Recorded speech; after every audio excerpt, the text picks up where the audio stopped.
them away. Anybody else? We have to create the programs. We have to create the program. Now, that's a question. Let's hold your point. That's a good point. How do we create the program? What programs need to be created? And then how do we create it? What arts and cultural programs need to be created that does not already exist? What are they? What are those kinds of programs? We're talking about expression. We're talking about history. What are some of the type of programs? Let's talk about what exists right now.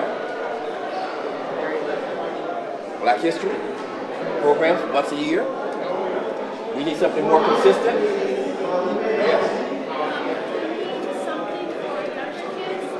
Something for something for more younger children.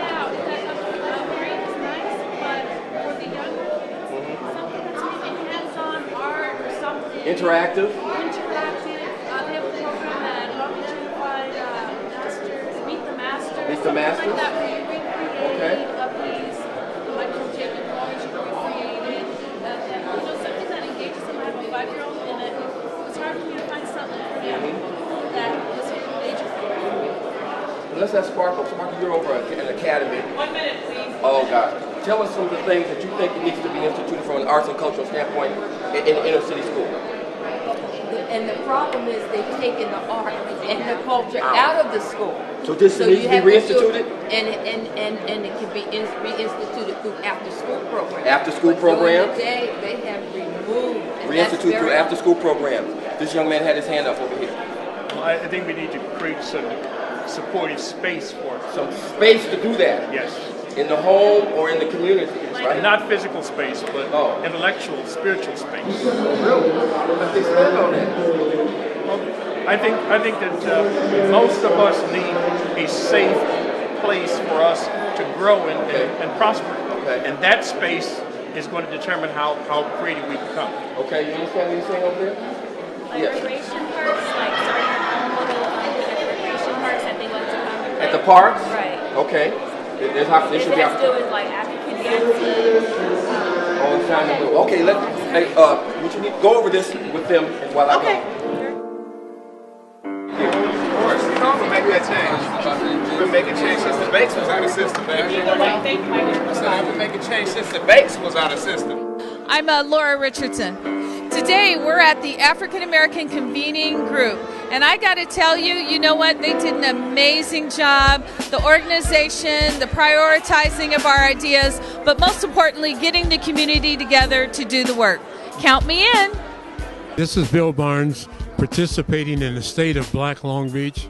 Really impressed with the planning, with the vision, and more importantly, with the participation of our total community.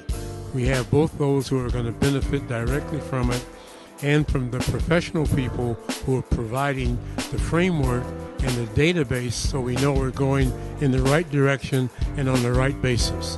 It's a landmark opportunity for us to do well, and our success will be guaranteed if we continue it. My name is Akua Gusai, children's book author. I feel very blessed to have been able to be a part of today's events. I think it was a very impactful, nice little think tank type of situation where each individual was able to voice their opinion on the particular subject and get some new diverse ideas out there. I'd love to see what happens after this. So I think as a people, we're really good at staying in the boardroom with ideas, but not so much the action like some of our ancestors. So hopefully this is going to be the beginning of many more meetings and a lot of action. Peace.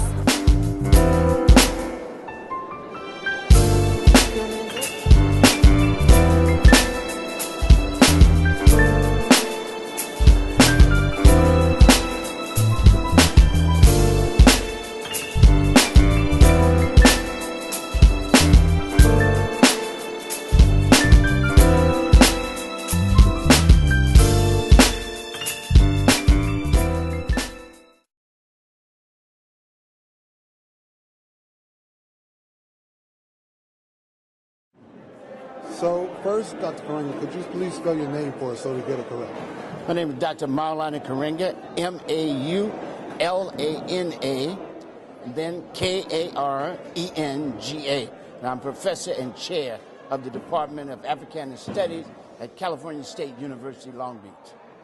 Now, when we think about what you were just witnessing and taking part in today, share with us what your thoughts are about the significance. It was a beautiful and successful experience, organized around strong efforts to overcome the disadvantages of our community and empower our people to become self-conscious agents of their own life and liberation.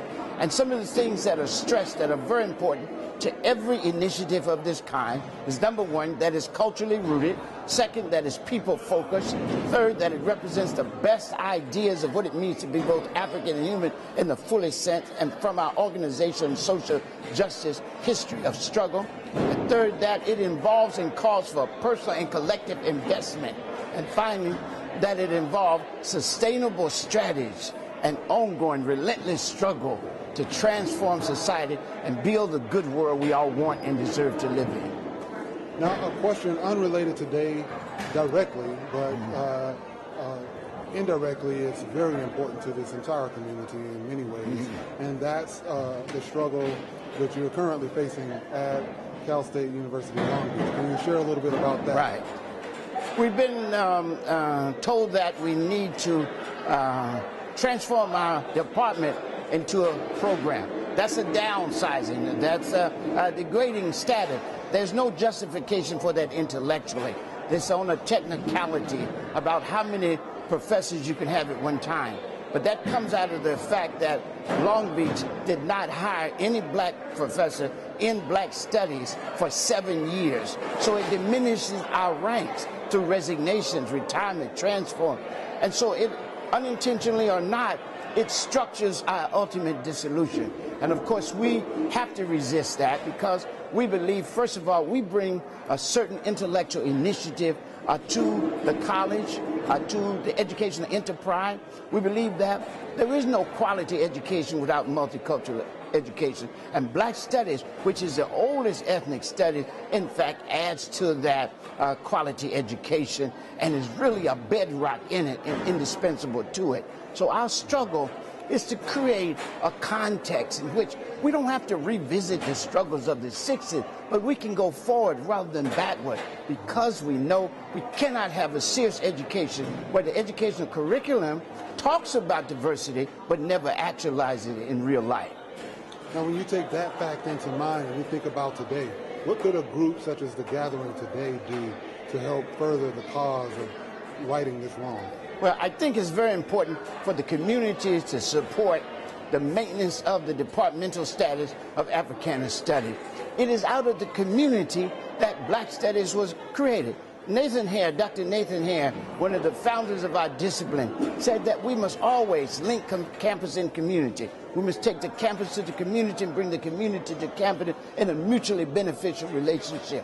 And the campus has an obligation to respect the community in which it is and also from which it draws its faculty, staff, and students. So this is just reality. This is diversity beyond food, festival, and fashion. This is diversity that is based on these principles. One, mutual respect for each people and culture as a unique and equally valid and valuable way of being human in the world. Mutual respect for each people's right and responsibility to speak their own special culture truth and to make their own unique contribution to how this society is reconceived and reconstructed.